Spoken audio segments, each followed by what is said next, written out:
የትንሳኤ በዓል በመላ ሀገሪቱ በሚገኙ የክርስትና እምነት ተከታዮች ዘንድ ተከበረ። በኢትዮጵያ ሶማሌና ኦሮሚያ ህዝቦች መካከል ተፈጥሮ የነበረው ችግር በእርቀ ሰላም የሚፈታበት ህዝባዊ ኮንፈረንስ በሁለቱ ክልል ህዝቦች መካከል እንዲዘጋጅ የኢትዮጵያ ሶማሌ ክልል ነዋሪዎች ጠየቁ። አውሮፓውያን ሳይንቲስቶች የመርሳት የአእምሮ ህመም ያጋጠማቸውን ሰዎች ከበሽታቸው እንዲያገግሙ የሚያደርግ ሮቦት ሰሩ የሚሉት ከሰዓቱ ዜናዎቻችን መካከል ግንባር ናቸው።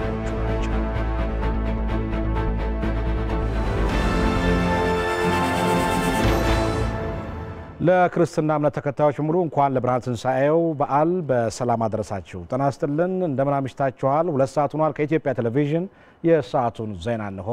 መሰለ ገብሮት ነኝ። በኢትዮጵያ ሶማሌና ኦሮሚያ ህዝቦች መካከል ተፈጥሮ የነበረው ችግር በእርቀ ሰላም የሚፈታበት ህዝባዊ ኮንፈረንስ በሁለቱ ክልል ህዝቦች መካከል እንዲዘጋጅ የኢትዮጵያ ሶማሌ ክልል ነዋሪዎች ጠየቁ። ነዋሪዎቹ ይህን ያሉት በጠቅላይ ሚኒስትር ዶክተር አብይ አህመድ የተመራ የፌደራልና የክልል ኃላፊዎች ጋር በጅግጅጋ ውይይት ባደረጉበት ወቅት ነው።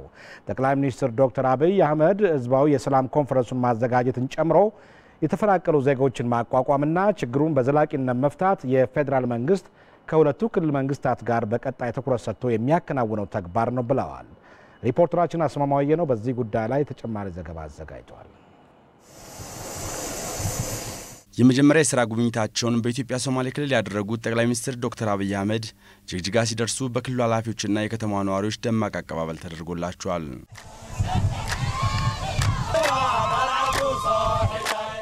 ጠቅላይ ሚኒስትሩ በቅርቡ በሶማሌና ኦሮሚያ አዋሳኝ አካባቢዎች ተፈጥሮ የነበረው ችግር ዘላቂ መፍትሄ በሚያገኝበት ዙሪያ ላይ ያተኮረ ውይይትም ከክልሉ የተለያዩ ማህበረሰብ ተወካዮች ጋርም አድርገዋል። የመጀመሪያ የሥራ ጉብኝታቸውን በጅግጅጋ ማድረጋቸው ለክልሉ ህዝብ ያላቸውን ክብርና ፍቅር የሚያሳይ ነው ያሉት ተወያዮቹ የጉብኝት በሁለቱ ክልሎች መካከል የተፈጠረው ችግር እንዲፈታ ያላቸውን ቁርጠኝነትም የሚያሳይ ጭምር ነው ብለዋል።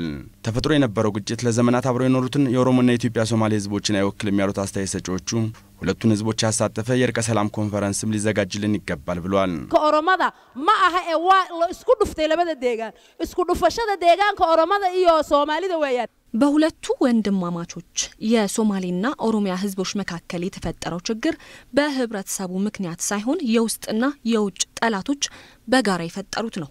እነዚህን አካላት ለህግ ማቅረብ ይገባል፣ እንዲሁ መታለፍ የለባቸውም። ሁሉም ብሔረሰቦች ወንድማማቾች ናቸው። ይህ ወንድማማችነት ደግሞ በአንድ ህገ መንግስትና ስርዓት ትስስር ስላለን የተፈጠረ ነው። ይህን ግጭት ወሰን ለመገባባት ነበር፣ ግን አጀንዳው ግጭቱ ሌላ ሆነ፣ ወደ ሌላ ዞረ። ያ ደግሞ የኢትዮጵያ ሶማሌ ህዝብና የኦሮሞ ህዝብ ምንም ኃጢአት የለባቸው። ኢትዮጵያ ሶማሌ ክልልና በኦሮሚያ ክልል ዳርቻ ላይ የተፈጠረው ነገር ከዚህ በፊት ያልነበረ መጥፎ ጠባሳ ጥሎ ያለፈ ሁኔታ ነው ተናግራቸዋል። እኛ ደግሞ እንደ ሸማግሎች እንደ መንግስት ገልጻቸዋል፣ በፌደራልም በክልላችንም ገልጻቸዋል።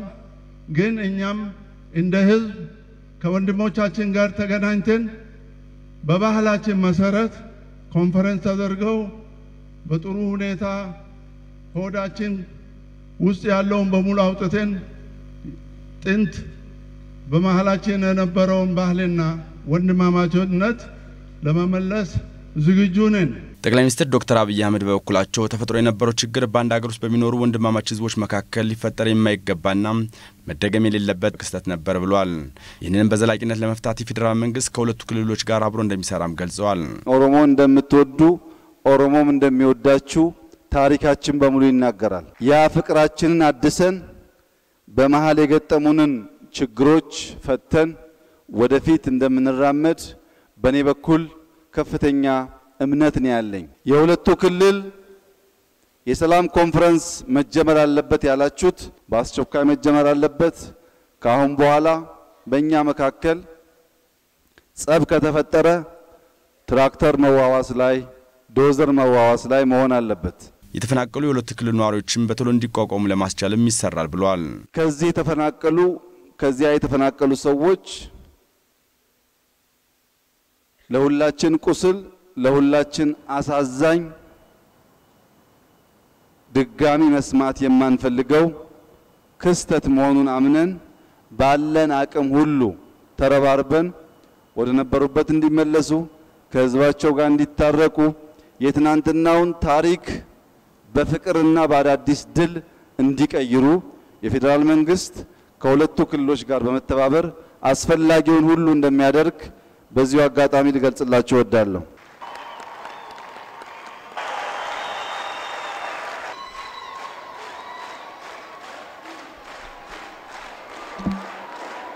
ጠቅላይ ሚኒስትር ዶክተር አብይ በውይይቱ ተሳታፊ ከነበሩ የፌደራልና የሁለቱ ክልል ኃላፊዎች ጋርም ስብሰባ አካሂደዋል።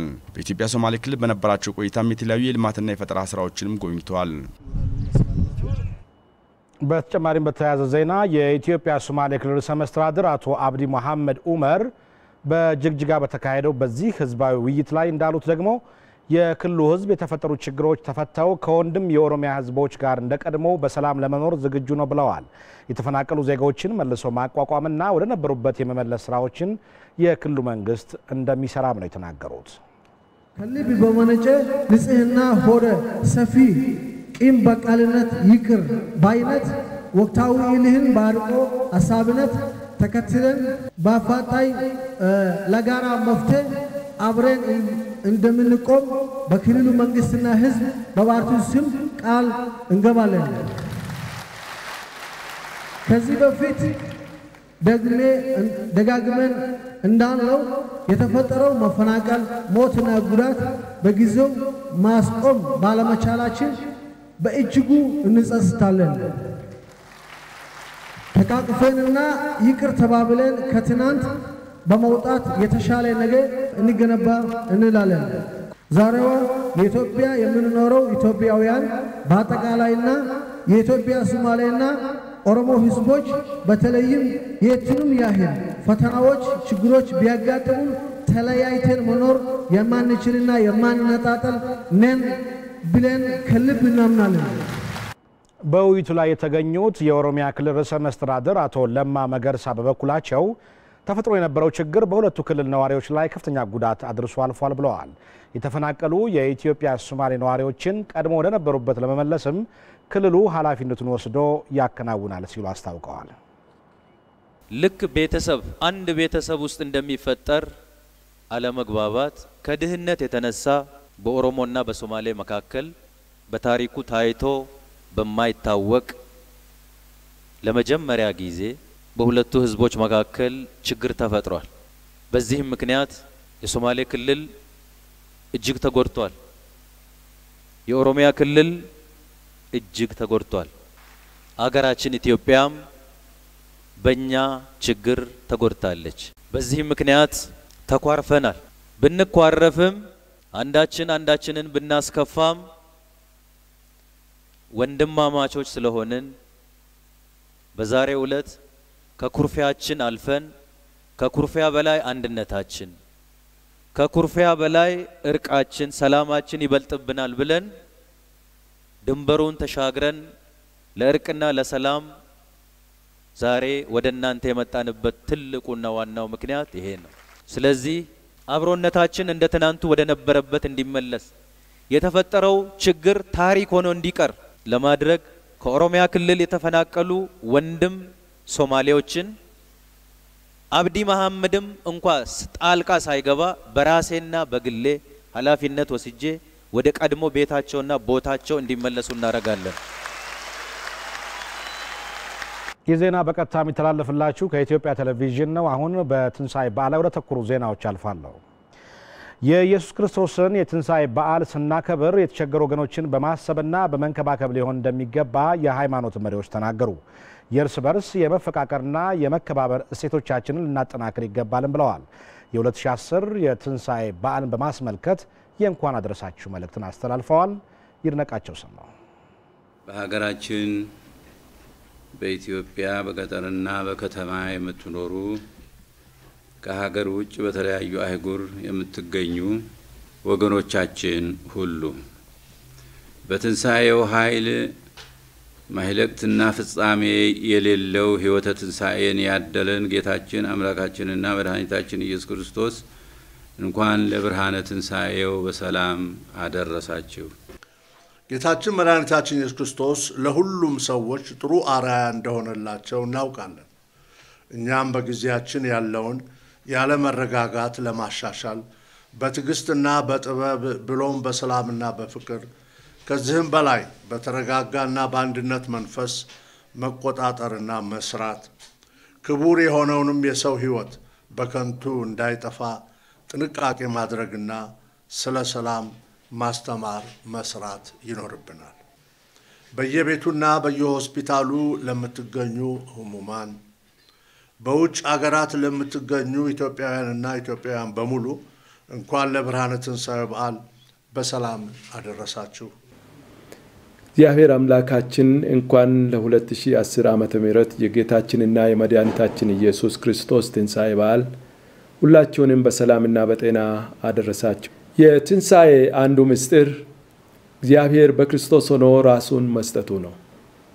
ስለዚህም የ2010 ዓመተ ምህረት የትንሣኤ በዓልን ስናከብር በአካባቢያችንና በጎረቤቶቻችን ያሉትን ድሆችና አቅም ያነሳቸውን ወገኖቻችንን እያሰብን ለሌሎች በቸርነት እያካፈልን በፍቅርና በርህራሄ ላይ የተመሰረተ ክርስቲያናዊ ኃላፊነታችንን ልንወጣ ይገባል።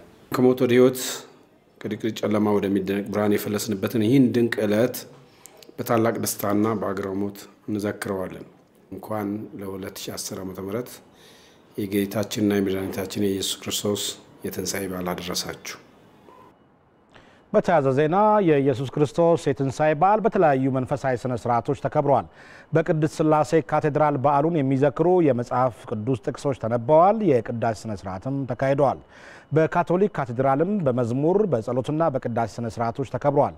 በኢትዮጵያ ወንጌላዊት ቤተክርስቲያን መካነ ኢየሱስ በዓሉ ሲከበርም በዓሉን የተመለከቱ መልእክቶች ተላልፈዋል። የቅዳሴና የመዝሙር ስነ ስርዓቶችም ተካሂደዋል። ሪፖርተራችን ደቃቸው ሰማው እንደዘገበው የበዓሉ ተሳታፊዎች የተቸገሩ ወገኖችን የመርዳትና የመፈቃቀር እሴቶቻችንን የበዕለት ተዕለት እንቅስቃሴዎቻችን መፈጸም ይገባናል ብለዋል። ምናንም እየተውጣጣ ከአድባራቱም ከገዳማቱም እንደዚሁ እየተሰባሰበ ድሆችን የሚታሰቡበት ሁኔታ አለ። ድሆችን የምናስብበት ለሌላቸው ሰዎች ለአረጋውያን አብረናቸው የምንቆምበት ነው። ቤተክርስቲያናችን ከዚህ ጋር ተያይዞ ችግረኞችን በየወሩ ድጎማ ታደርግላቸዋለች ለእያንዳንዱ ችግረኛ ማለት ነው።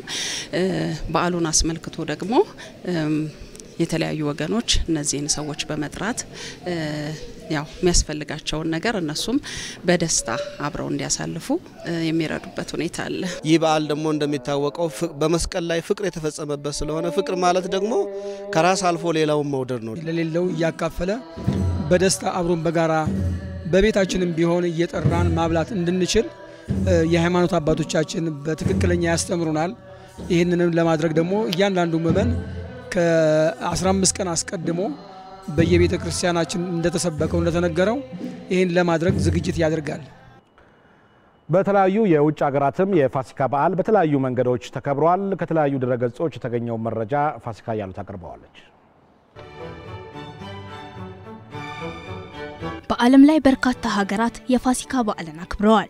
በቫቲካን ቅዱስ ጳውሎስ አደባባይ ምእመኑ በጧት ነው በዓሉን ለማክበር የተሰበሰበው። ፖፕ ፍራንሲስም ለተሰበሰበው ሕዝብ ለበዓሉ መልእክት አስተላልፈዋል። በዓሉ ከኦርቶዶክስና ከካቶሊክ እምነት ተከታዮች በተጨማሪ የፕሮቴስታንት እምነት ተከታዮችም በየቤተ እምነታቸው በመዝሙርና በምስጋና አክብረዋል። እንደ ፊሊፒንስ ባሉ ሀገራት በዓሉ የኢየሱስ ክርስቶስን ስቅለት ከማሰብ ይጀምራል። በከተማዋ ጎዳናዎች መስቀል በመሸከምና አለፍ ሲልም መስቀሉ ላይ በመሰቀል እግራቸው ላይ ሰንሰለት በማሰርና ጭንብሎችን በማጥለቅ ጭምር በዓሉን በተለያዩ ደማቅ ዝግጅቶች ያከብራሉ።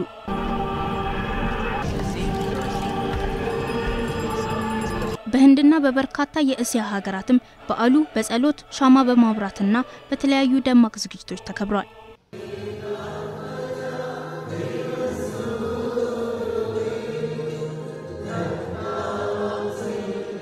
እንደ ጓቲማላ ባሉ ሀገራት ደግሞ የበዓሉ አከባበር የተለየ መልክ አለው። መንገዶቹ በቀለማት ያሸበርቃሉ። በመቶ ሺዎች የሚቆጠሩ ሰዎችም አስደናቂ ትርኢቶችን ለመታደም ይሰባሰባሉ። በኢየሩሳሌምም መስቀል የተሸከሙ ሰዎች በጎዳናዎች ላይ ያልፋሉ። በርካታ ሰዎችም ኢየሱስ ክርስቶስ ለመሰቀል በሄደ ጊዜ እንደተከተሉት ሁሉ መስቀል የተሸከሙትንም ሰዎች ይከተሏቸዋል። በበርካታ ሀገራት ልምድ በቀለማት ያሸበረቁ የፋሲካ እንቁላሎች ለበዓሉ ይበረከታሉ። በፍሎሪዳ ታምፓ ከተማ ትምህርት ቤት ሜዳዎች ላይ በሄሊኮፕተር የፋሲካ እንቁላሎች ተበትነዋል። ይህ ሁኔታ በበርካታ የአሜሪካ ግዛቶች በፋሲካ የሚዘወተር ነው። በዓሉን በተለየ መንገድ የሚያከብሩ ሀገራትም አሉ። በሃንጋሪ ወንዶች በሽቶ ወይም የሽቶና ውሃ ቅልቅል ሴቶች ላይ ይደፉባቸዋል። በግሪክ ደግሞ በፋሲካ ዕለት ጠዋት ሰዎች በመስኮታቸው በኩል ከሸክላ የተሰሩ ቁሳቁሶችን ይወረውራሉ። በኖርዌይ የወንጀልና አስፈሪ ታሪክ ያላቸው መጻሕፍት የሚነበቡት በፋሲካ በዓል ነው። በፈረንሳይም በፋሲካ ዕለት በከተማዋ መሃል ከ1000 በላይ ሰዎች ሊመገቡት የሚችሉት ትልቅ ኦምሌት ይሰራል። መረጃዎቹን ከተለያዩ ምንጮች አገኘን። በተጨማሪም ሪፖርተራችን ሰለሞን ጸጋይ ደግሞ በናይጄሪያ፣ በሩሲያ፣ በሊባኖስና በዩክሬን የበዓሉ አከባበር ምን እንደሚመስል ተመልክቶታል። ተከታትለን እንመለስ።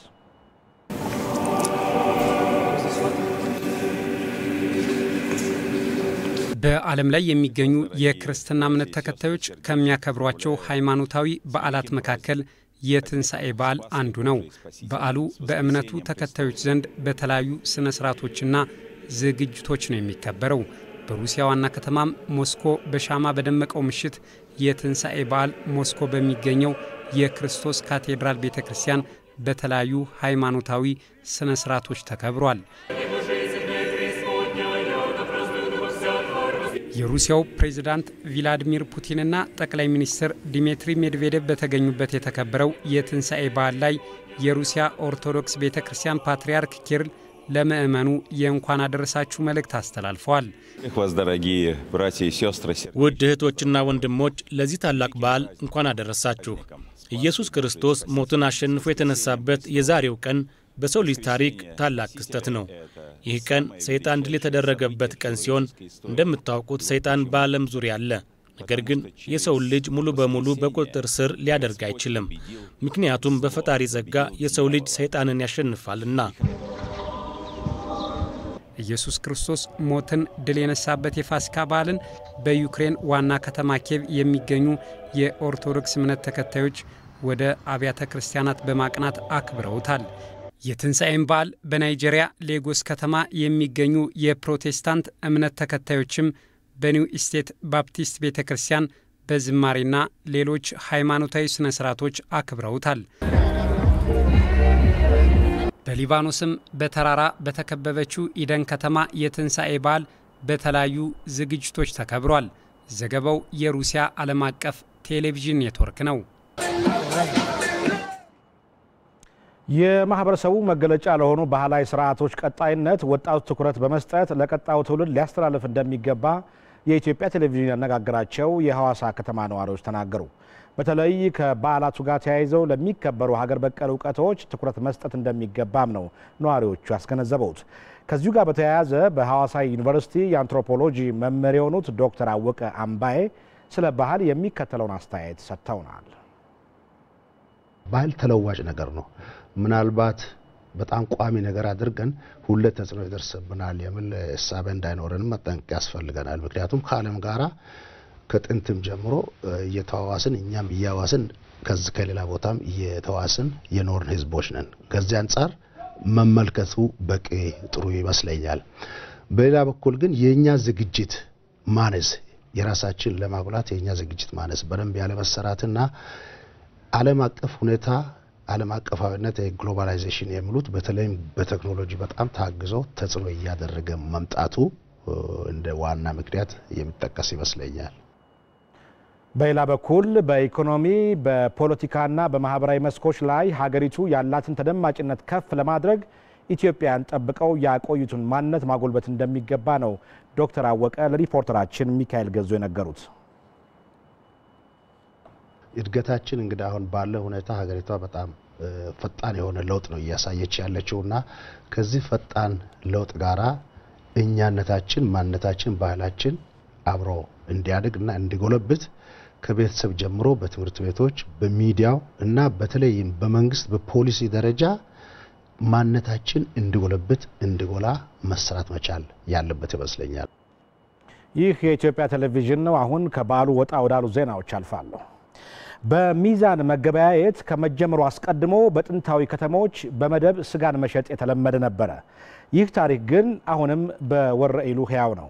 በወረኢሉ የሚሸጠው በመደብ መሆኑና የከብት ማድለብ ስራው የተለየ መሆኑ ከተማዋን ከታሪካዊ መስህቦቿ ባሻገር በባህላዊ ምግብና መጠጧ ተመራጭ እያደረጋት ነው። ተከታዩ የሪፖርተራችን ታምራየ ወንድማገኝ ዘገባ የወረኢሉን የስጋ ንግድ ያስቃኘናል። በዚህ የቀትር ሰዓት አቶ ለማና ባለቤታቸው ስራ የሚበዛባቸው ጊዜ ነው። ደንበኞቻቸው ብቻ ሳይሆኑ ወረኢሉን ከነጥንታዊ ባህሏ ሊያዩ የሚመጡ ጎብኚዎች ከሚመርጧቸው ስጋ ቤቶች የአንዱ ባለቤት ናቸው። ታዲያ እንደ ከተማው ባህል ስጋ በመደብ ይሸጣል እንጂ በኪሎ አይመዘንም። ስጋ የምንሸጠው በግምት በመደብ ነው። ያው ከ50 ብር 100 ብር ከዛ ደግሞ ያው እንዳቅሙ የ25 ይሸጣል። ባለቤቶቹ በአንድ ወቅት ከዚህ ባህል በተቃራኒ ስጋን በኪሎ እየመዘኑ ለመሸጥ ሞክረው ነበር። ነዋሪው ግን ይህን መቀበል ባለመፍቀዱ ወደ ቀድሞ ስራቸው ተመልሰዋል። እናም የመደብ ስጋ ገበያው ከህብረተሰቡ ባህል ጋር የተሳሰረ ሆኗል። ጤፍን በኪሎ ገዝተን አልቻልን እንኳን ስጋ ተጨምሮ የሚል አባባል መጣ። ከዛ ኪሎ የሚባል አናውቅም። ምን ሰራው በግምት ነው። ቁርጥ ከበሉ ወረኢሉ ይምጡ ይባላል እስከ ተረቱ። በወረኢሉ በጥንታዊ ምግብና መጠጧ ለየት ያለ ጊዜን ለማሳለፍ የሚፈልግ ጎብኚ የሚጠየቀው ዋጋ ተመጣጣኝ ነው። ከታሪካዊ የቱሪስት መዳረሻዎቿ ባሻገርም ይህ አመጋገብ ሌላ የቱሪስት መስህቧ ሆኗል። ከቱሪዝም አንፃር ምንድነው አሁን የምንሰራው ነገር ይሄ ነገር እንዲያድግ እንፈልጋለን።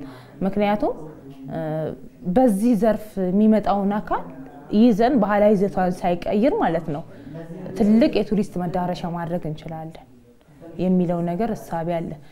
ይሄን ስንጀምር ምንድነው ካሉ ነጋዴዎች ጀምሩ ጥራቱን እንዲጠብቁ ሌሎቹ ደግሞ ይሄንን አይተው ሀብቱን አይተው ቢመጡ ባህላዊ ቤቶች ለቱሪስት መዳረሻ የሚሆኑበት አግባብ አለ። በመደብ የሚሸጠው ስጋ ከባህላዊ ለዛው ጋር ለተጠቃሚዎች መቅረቡን ለአመታት የሚቀጥል ይመስላል። የወረኢሉ መገለጫነቱም ከነዋሪው ጋር የተዋሃደ ነው። በአፋር ክልል በዱብቲ ወረዳ ለህብረተሰቡ የተለያዩ አገልግሎት የሚሰጡ ፍልሃዎችን ለቱሪዝም አገልግሎት ለማዋል የቱሪስት መዳረሻዎችን ማስፋፋት እንደሚገባ የተገለጸ ነው። ወረዳው በአካባቢው የቱሪዝም መዳረሻዎችን ለመገንባት ባለሀብቶች ጥያቄ እያቀረቡ ነው ብለዋል። እየው መጎስ ተጨማሪ ዘገባ አለው። በአፋር ክልል ዱብቲ ወረዳ የሚገኙት እነዚህ ፍልሃዎች የአካባቢውን ህብረተሰብ በተለያየ መልኩ ይጠቅማሉ። ፍልሃዎቹ የሚሰጡትን ጥቅም ፍለጋ ወደዚህ ስፍራ በርካታ የክልሉ ነዋሪዎች አልፎም የውጭ ቱሪስቶች ይመጣሉ። ከፍልሃዎቹ በቅርብ ርቀት በሚገኝ መንደር ተወልዶ ያደገው አይዳሽ መሐመድ ይህ የተፈጥሮ ሀብት በርካታ ጥቅሞች እንዳሉት ይናገራል። ለነዋሪዎች እዚህ ሲመጡ እዚህ ጋር ኑርፎ ይቀላቅላሉ፣ ቀቅለው ይበላሉ። ምንም መጋገር ምናምን አያስፈልግም፣ ራሱ አድርጎ ይጠቀማሉ።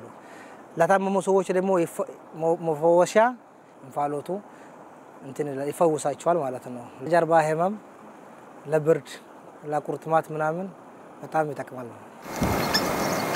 የአካባቢው ነዋሪ አቶ አብዱ ከሚር ደግሞ ፍልሃዎቹ ለሰዎች ብቻ ሳይሆን ለከብቶችም ጠቃሚ ነው ይላሉ። ለጉዱጉ ክቲ ሱክቲ እንደ አወይት ምገሂ ይህንን አካባቢ የማውቀው ከልጅነቴ ጀምሮ ነው። ልጅ እያለን ወደዚህ ስንመጣ የነበሩት ጉድጓዶች ትንንሽ ነበሩ። አሁን ግን ቁጥራቸው ጨምሯል። ይህ ውሃ ወደ ታች ወርዶ ከቀዘቀዘ በኋላ ከብቶች ሲጠጡት ጤነኛ ይሆናሉ፣ ስጋቸውም ጣፋጭ ይሆናል። እኔ ከአዲስ አበባ ነው የመጣሁት እና እንፋሎቱ በጣም አሪፍ ነው።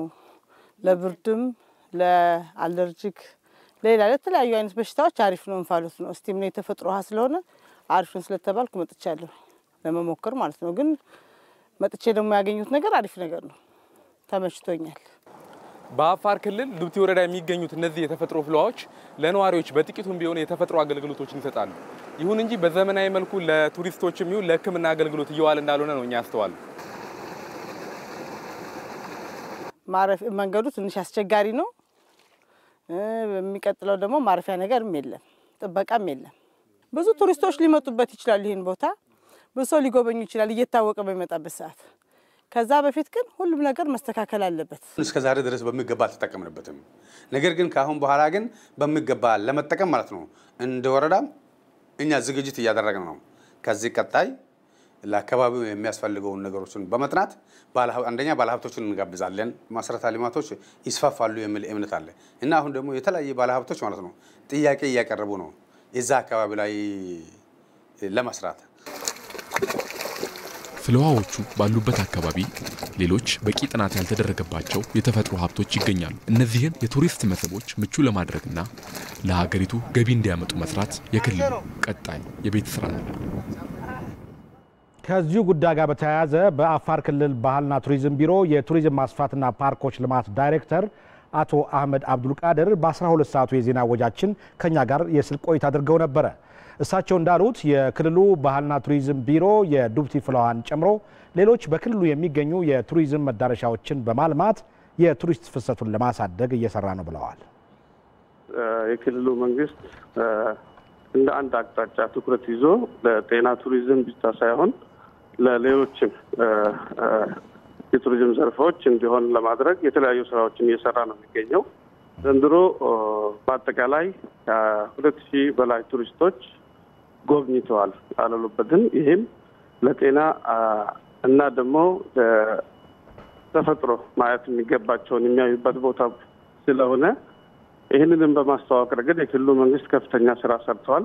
ከዚህ በተጨማሪም የባለሀብቶች ከኢትዮጵያ ቱሪዝም ድርጅት ጋር በጋራ በመሆን እዛ አካባቢ ብቻ ሳይሆን ሌሎችም አካባቢዎች ላይ በክልሉ የሚገኙ ሪሞት ኤሪያ ያሉ መዳረሻዎች ላይ ልማት እንዲያደርጉ የመጋበዝ ስራ ሰርተን የማስተዋወቅ ስራ የማሳየትም ስራ ሰርተናል። ከኢትዮጵያ ቴሌቪዥን እየተላለፈ የሚገኘው ዜና ይቀጥላል። ካፍታ ቆይታ በኋላ ተመልሰን እንገናኛለን።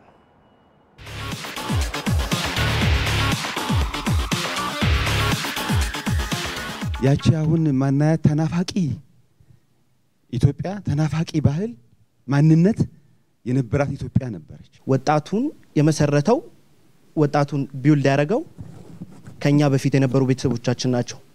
ታሪካችንን እንድናውቅ አድርገው ነው ያሳደጉን ወይ የሚለው ጥያቄ አለ። ኢትዮጵያዊነት ልንገልጸው ኢትዮጵያዊ ነው ለማለት ኢትዮጵያዊ ባህሉን፣ ታሪኩን፣ ሃይማኖቱን፣ ማንነቱን እንደ ኃላፊነቱ ለመቼ ነው? ማህበራዊ ጉዳይ ለመቼ ነው? ስለዚህ ይሄ የሁላችን መሆን አለበት። የወጡ ፖሊሲዎቻችንና ህጎቻችን በጥብቅ ተግባራዊ የማድረግ ችግር ነው። እኔ ዛሬ ቃል ከገባው እኔ በራሴ ላይ ለውጥ ማምጣት ከቻልኩኝ ቢያንስ 2 ጓደኞቼን ማዳን እችላለሁ። የሚጎዳን ነገር ሰው እንዲረዳ ምቹ ስራዎችን የመስራት ኃላፊነቱን እንውሰድ ነው። የውጭ ዜና በኮንጎ የሚደረገው ሰብአዊ ድጋፍ አሁንም እንዲጠናከር በመንግስታቱ ድርጅት የስደተኞች ኤጀንሲ ጥሪ አቀረበ። የኤጀንሲ ዋና ዳይሬክተር ፊሊፕ ግራንዴ ስደተኞች ያሉበትን ሁኔታ ጎብኝተዋል። ዋና ዳይሬክተሩ እንደሚሉት በኮንጎ ላለው ሰብአዊ ቀውስ ዓለም የሰጠው ትኩረት ዝቅተኛ ነው። ከ13 ሚሊዮን በላይ ኮንጎያን ሰብአዊ ድጋፍ ይሻሉ ሲል ሲጂቲኤን ዘግበዋል።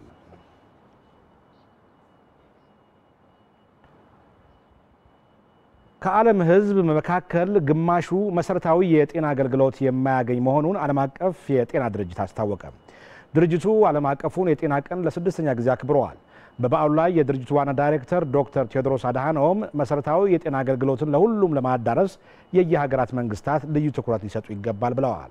አሁን ላይም ግማሽ ያሉ የዓለም ሕዝብ መሰረታዊ የጤና አገልግሎት እንደማያገኝ ዳይሬክተሩ ተናግረዋል። አገልግሎቱ የሰው ልጆች ሰብአዊ መብት እንደሆነም አስታውሰዋል። ሲጂቲ እንደዘገበው አውሮፓውያን ሳይንቲስቶች የመርሳት የአእምሮ ህመም ያጋጠማቸውን ሰዎች ከበሽታቸው እንዲያገግሙ የሚያደርግ ሮቦት ሰሩ። ማሪዮ በሚል ስያሜ የሚጠራው ሮቦት በጣሊያን፣ በአየርላንድ እና በብሪታንያ ሙከራ የተደረገበት ነው። ለዩሮኒውስ ዘገባ ደምስ መኩሪያ። Mario communicates with patients suffering from dementia. ማሪዮ በሚል ስያሜ የሚጠራው ሮቦት የመርሳት ችግር ያጋጠማቸው ሰዎችን የማነጋገር፣ ሙዚቃ የማሰማትና ትኩስ መረጃዎችን የመስጠት አቅም አለው። ሮቦቱ በአየርላንድ፣ በብሪታንያና በጣሊያን ሙከራ እየተደረገለት ሲሆን ተመራማሪዎች በተለይም በአየርላንድ የቅዱስ በርናንድ እንክብካቤ ማዕከል ሮቦቱ ያለውን ጠቀሜታ እየፈተሹት ነው ተብሏል። ከ2 ዓመታት በፊት በከፍተኛ የመርሳት በሽታ ከተጠቃች አንዲት የ83 ዓመት የዕድሜ ባለጸጋ ጋር የተገናኘው ማሪዮ አዛውንቷን ማነቃቃት መቻሉንም ተመራማሪዎቹ አረጋግጠዋል።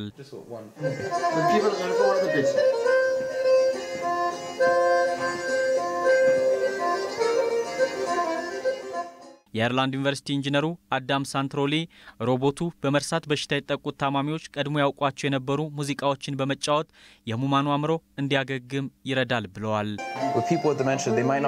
የመርሳት በሽታ ያለባቸው ህሙማን በበሽታው ከተጠቁ በኋላ የሚያደርጓቸውን ነገሮች በፍጥነት የሚረሱ ቢሆንም በበሽታው ከመጠቃታቸው በፊት ይሰሟቸው የነበሩ ሙዚቃዎችን ማስታወስ ግን ይችላሉ። ማሽኑም ይህንን ትዝታቸውን እንዲመለስ ያግዛቸዋል።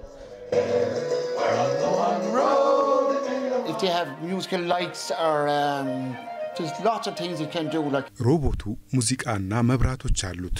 የተለያዩ ነገሮችንም ማድረግ ይችላል። የመርሳት ችግር ያለባቸው ህሙማንን አእምሮ በማነቃቃት የችግር ተጠቂዎች ለራሳቸው ያላቸውን ግምት እንዲቀይሩና ከበሽታው እንዲያገግሙ ያደርጋቸዋል። ማሪዮ የተሰኘው ሮቦት ሙዚቃ እንዲጫወት ወይም ሌሎች ስራዎችን እንዲያከናውን ሮቦቱ ላይ የተገጠመውን ኮምፒውተር በመንካት ማዘዝ የሚቻል ሲሆን የዘርፉ ባለሙያዎች ግን ማሽኑን የሚጠቀሙት የአእምሮ ህሙማን በመሆናቸው ይህን ማድረግ ያስቸግራቸዋል እያሉ ነው። እናም ሮቦቱን ህሙማኑ በቀላሉ መጠቀም እንዲችሉት ከዚህ የበለጠ ለአጠቃቀም ቀላል ለማድረግ የሶፍትዌር ኢንጂነሮች ተጨማሪ ስራ ይጠበቅባቸዋል ተብሏል። የአውሮፓውያን ሳይንቲስቶች የፈጠራ ውጤት የሆነው ማሪዮ እስካሁን በተደረገለት ሙከራ ግን እንደ ዶስ ኦዶርቲ አይነት የመርሳት ችግር ያለባቸው ህሙማን እንዲያገግሙ ረድቷቸዋል። Hello Mario. I can't remember for instance what time of the day it is. እኔ ለምሳሌ ስንት ሰዓት እንደሆነ ማስታወስ አልችልም። ቁርሴን ስንት ሰዓት መብላት እንዳለብኝ፣ መቼ ወደ መጸዳጃ ቤት መሄድ እንዳለብኝም አላውቅም። ይሁን እንጂ ማሽኑ በየትኛው ሰዓት ምን ማድረግ እንዳለብኝ ያስታውሰኛል። ምንም እንኳን ማሪዮ የተሰኘው ሮቦት የሰው ልጅ የሚሰጠውን እንክብካቤ ባይተካም በአእምሮ ህመም ምክንያት ለሚገለሉና ብቸኝነት ለሚሰማቸው ሰዎች ግን ፍቱን አማራጭ መሆኑን ተመራማሪዎች ተናግረዋል። ዘገባው የዩሮ ኒውስ ነው። ከአጭር መልእክት በኋላ እንመለስ።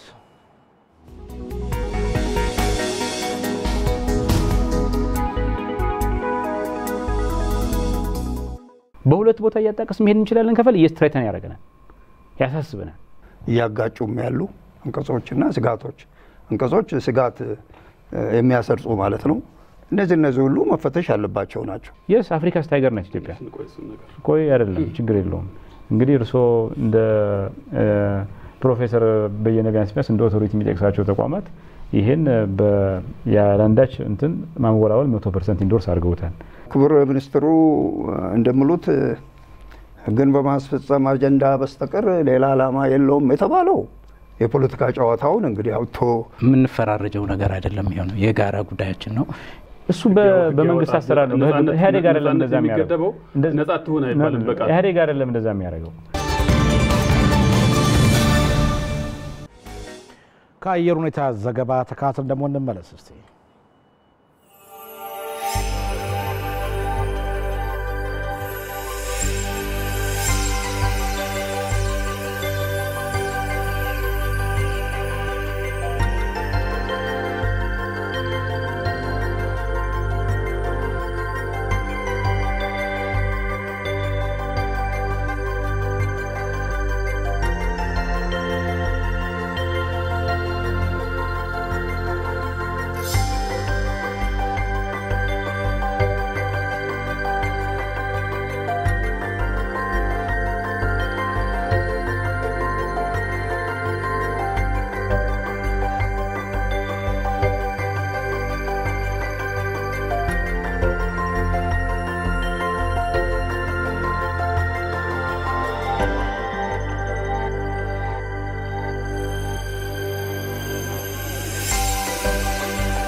እንግዲህ ተመልካቾቻችን ከኢትዮጵያ ቴሌቪዥን በቀጥታ የተላለፉላችሁ የምሽት ዜናዎቻችን እነዚህ ነበሩ። መልካም ምሽት፣ መልካም በዓል።